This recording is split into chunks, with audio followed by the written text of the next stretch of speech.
Пинокио.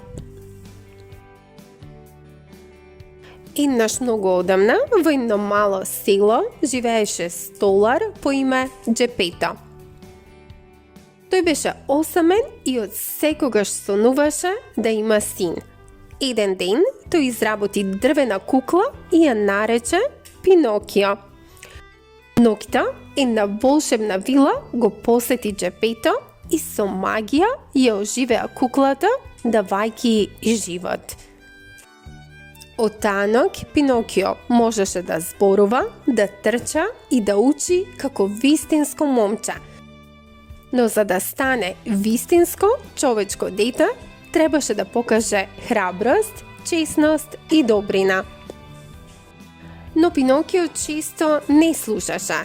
Еднаш, наместо да оди на училиште, тој беше намамен од лажливци кои му ветуваа богатство. На неговиот пат тој доживеа многу авантури и научи важни лекции.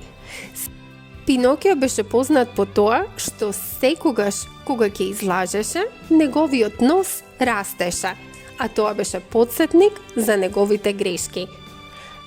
Најголемата авантура на Пинокио беше кога го спаси Джепето, кој беше проголтан од една голема риба. Со голема храброст, Пинокио го спаси својот татко и ги исправи своите грешки. Токму поради тоа, една добра вила ја награди неговата храброст и чесност и го претвори во вистинско живо момче. И така Джепето и Пинокио живеа среќно за секогаш како едно вистинско семејство.